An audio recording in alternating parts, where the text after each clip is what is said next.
दीपक जी, मुझे लग रहा है कि मार्केट में थोड़ी-सी कमजोरी का कल भी रहने की पॉसिबिलिटी है। हालाँकि देखिए आज बाज़ार में सबसे बड़ा जो कारण था गिरने का वो बेसिकली एचडीएफसी बैंक था।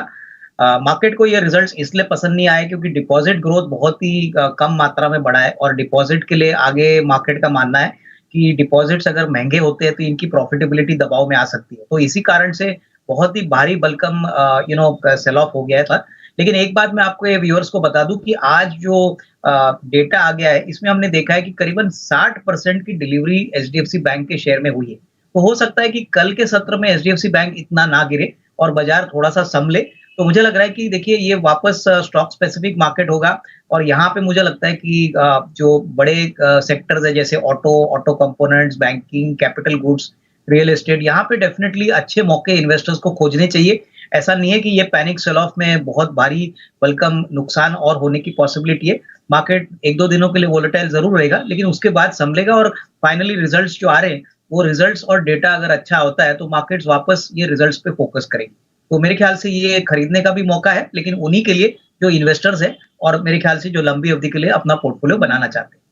मेरे ख्याल से पहले मैं लॉन्ग टर्म पिक की बात करता हूँ। जो कंपनी हमको पसंद है दीपक जी उसका नाम है बीएलएस इंटरनेशनल। ये इंडिया की सबसे बड़ी वीज़ा प्रोसेसिंग कंपनी है, करीबन 62 कंट्रीज़ में इनका काम चलता है।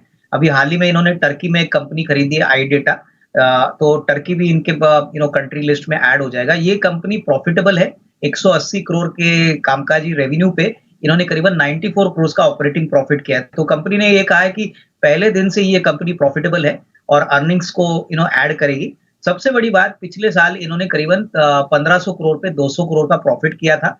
इस साल हमको लग रहा है कि एफवाई 24 के लिए करीबन 300 करोड़ का प्रॉफिट आएगा और सबसे बड़ी बात ये कंपनी बिल्कुल कर्जा मुक्त है। कंपनी के पास करीबन 900 करोड़ की कैश है और ये जो कंपनी इन्होंने टर्की की खरीदी है, ये पूरी कैश डील में 450 करोड़ में अपने खुद के पैसों से खरीदी है।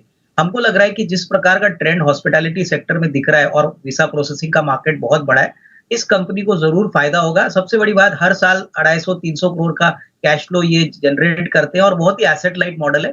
तो इस लेवल से अगर कोई खरीदता है 390 जो अभी करंट प्राइस है, तो मेरे ख्याल से करीबन 450-455 का आपको टारगेट अगले 6 से 12 महीने में मिल सकता है। तो ये एक अच्छा क्वालिटी स्टॉक है। ऐसे बाज़ार में आपको ये स्टॉक ज़रूर आपके पोर्टफोलियो में रखना चाहिए। देखिए मेरे ख्याल से अगर ये न्यूरेका की बात करें तो मुझे लगता है कि ये कंपनी ने कोविड के टाइम पे बहुत अच्छा परफॉर्मेंस दिखाया था। ये बेसिकली मेडिकल इक्विपमेंट बनाने वाली कंपनी है और ऊपर में तो ये स्टॉक करीबन 800 साढ़े 800 रुपए तक भी गया था। लेकिन इसके बाद कंपनी ने नतीजे काफ़ी खराब दिखाए और कोविड का जो डिमांड था वो अभी बिल्कुल रहा नहीं है। हालाँकि स्टेडी डिमांड ज़रूर है, लेकिन जिस प्राइस पे इन्होंने खरीदा है ये ऑलरेडी 50% डाउन है। मेरे ख्याल से देखिए काफ़ी दूसरे विकल्प बाज़ार में है, जैसे कि आईडीएफसी फर्स्ट बैंक है, फेडरल बैंक है। अगर ये चाहे तो क इंजीनियरिंग में एल-एन-टी को भी थोड़ा-सा एक्युमुलेट कर सकते हैं। तो मेरे ख्याल से न्यूरेका में से कोई बड़ा अपसाइड आने की उम्मीद मत रखिए, क्योंकि ऊपरी लेवल पे इन्होंने काफ़ी बड़ा प्राइस पे इन्होंने लिया है और आने वाले कम से कम 2-3 क्वार्टर के लिए कोई बड़ी ग्रोथ आने की संभावना नहीं है। सद्भाव इंजीनियरिंग की बात करें तो देखिए इनकी बाइंग प्राइस भी काफ़ी ऊपरी लेवल की है, अभी ₹20 शेयर चल रहा है। अगर ये ऑलरेडी 2 साल इन्वेस्टेड है, तो मैं इनको यही कहूँगा कि अभी लॉस में पोज़ीशन मत बुक करिए, क्योंकि सारे नेगेटिव्स अभी प्राइस में ऑलरेडी बिल्ट इन है। कंपनी की ऑर्डर बुक अच्छी है, होपफुली इस साल इंजीनियरिंग कंपनीज़ को लग तो रहा है कि एफवाई 25 एक अच्छा साल रहेगा। तो ₹20 में मेरे ख्याल से अगर ये चाहे तो थोड़ा एवरेज कर सकते हैं। यहाँ पे जो फेयर वैल्यू बनती है वो 40-45 है, तो यहाँ पे साल, सवा साल का अगर ये टाइम फ्रेम रखते हैं, तो इनको अच्छा मुनाफ़ा बनेगा। और रही बात धनी सर्विसेज़ की, तो मुझे लगता है कि देखिए ये बहुत ही वोलेटाइल काउंटर है। हालाँकि लो प्राइस्ड काउंटर ज़रूर है, लेकिन यहाँ पे भी जो बिज़नेस मॉडल है वो बहुत ही वोलेटाइल है। तो यहाँ पे भी मैं इनको यही कहूँगा कि अगर ये चाहे तो कोई दूसरे विकल्प में पैसा लगाए, जैसे कि साउथ इंडियन बैंक है, अगर ये चाहे तो ऑटो कंपोनेंट्स में जमुना ऑटो जैसी कंपनी है, जहाँ पे विजिबिलिटी ऑफ अर्निंग्स बहुत अच्छी है और जहाँ पे पैसा अच्छा अगले 6-12 महीने में बनेगा। तो मेरे ख्याल से यहाँ से भी निकल जाना ठीक रहेगा। तो मेरे ख्याल से न्यूरेका और जो धनी सर्विसेज़ है यहाँ से निकल जाए और बाकी जो दूसरी कंपनी मैंने बताई वहाँ पे होल्ड करें। देखिए पहले तो मैं उज्जीवन स्मॉल फाइनेंस के बारे में इनको बता दूँ कि देखिए बैंक बहुत ही बढ़िया परफॉर्मेंस दिखा रही है। अभी इनका जो बिज़नेस अपडेट आया था प्लस कॉर्पोरेट परफॉर्मेंस था Q3 का बहुत ही उम्दा नंबर इन्होंने डिक्लेयर किया है और मुझे लग रहा है कि देखिए अभी उज्जीवन फाइनेंशियल सर्विसेज़ और उज्जीवन स्मॉल फाइनेंस का मर्जर होने वाला है। तो इससे भी उज्जीवन स्मॉल फाइनेंस बैंक को काफ़ी फ़ायदा होगा इनकी बुक वैल्यू बढ़ाने में। सबसे बड़ी बात इनकी जो ज्योग्राफिकल कवरेज है, इनका जो कासा रेशियो है, प्लस जो प्रॉफिटेबिलिटी का ट्रैक रिकॉर्ड है, बहुत ही अच्छा है। अगर इनका नज़रिया साल भर का है, तो मुझे लग रहा है कि 65-70 का एक मीडियम टर्म टारगेट ये एक्सपेक्ट कर सकते हैं। हालाँकि देखिए, आज बैंकिंग में बड़ा सेल ऑफ देखने को मिला था, बट मेरे ख्याल से नंबर्स इनके काफ़ी अच्छे हैं, तो यहाँ पे होल्ड करिए, फ़िक्र करने वाली कोई बात नहीं है। तो गोदरेज एग्रोवेट देखिए काफ़ी वेरियस बिज़नेसेस में है, जैसे कि डेयरी के फूड्स में है, एनिमल फूड्स, उसके बाद एनिमल हेल्थ केयर है। उसके बाद ये यू नो जो ऑयल वेजिटेबल ऑयल्स है, वहाँ पे भी इनका बड़ा काम है। काफ़ी समय के बाद कंपनी ने अपने फाइनेंशियल्स को पिछले क्वार्टर में इम्प्रूव किए हैं और ये कंट्री का सबसे बड़ा प्लेयर है अगर पाम ऑयल की बात करें। पाम ऑयल हमारे देश में इम्पोर्ट होता है, तो ये पाम ऑयल्स कंट्री में ही बनाते हैं। मेरे ख्याल से अगर नज़रिया 12 महीने का है, तो यहाँ पे होल्ड करिए। हालाँकि इनकी बाइंग प्राइस थोड़ी-सी ऊपरी लेवल की थी, लेकिन अगर इनका नज़रिया 12 महीना है, तो मुझे लगता है कि कम से कम 15-20% की अपसाइड इनको मिलने की पॉसिबिलिटी रहेगी। तो अभी पोज़ीशन होल्ड करें। ये भी एक अच्छी कंपनी है, लेकिन थोड़ा समय यहाँ पे देना ज़रूरी है।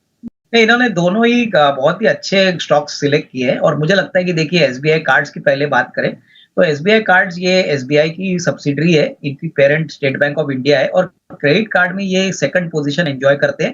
देखिए जिस प्रकार से अभी डिजिटल ट्रांज़ैक्शंस बढ़ रहे हैं और जिस प्रकार से अभी कंज़्यूमर का बाइंग का ट्रेंड चल रहा है, हमको लग रहा है कि देखिए क्रेडिट कार्ड का बिज़नेस काफ़ी स्केलेबल है। इंडिया में तो बहुत कम लोग अभी भी क्रेडिट कार्ड यूज़ करते हैं। तो यहाँ पे देखिए इनको घबराना नहीं है, हालाँकि आज बाज़ार खराब था तो ये भी स्टॉक थोड़ा-सा निचले लेवल पे आपने देखा।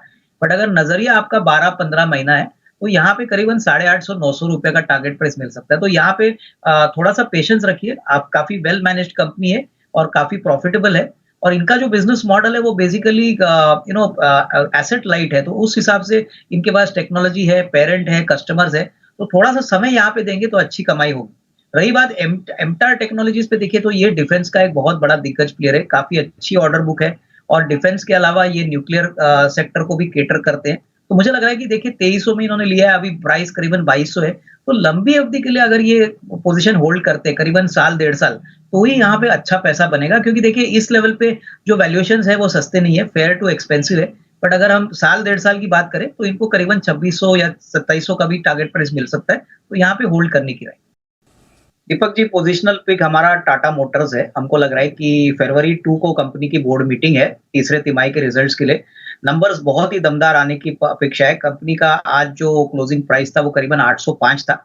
हमको लग रहा है कि यहाँ पे करीबन 825 का एक फेयर वैल्यू और टारगेट प्राइस शॉर्ट टर्म में आपको दिखने को मिल सकता है 8 से 10 दिनों के लिए। और यहाँ पे 795 का आप स्टॉप लॉस रखिए। मुझे लगता है कि नतीजे तो बहुत ही अच्छे आएँगे और जो कमेंट्री आएगी वो मार्केट में स्टॉक में और थोड़ी री-रेटिंग लाने की अपेक्षा है। तो यहाँ पे डेफिनिटली एक छोटी पोज़ीशंस आप बना सकते हो पोज़िशनल पॉइंट ऑफ व्यू से।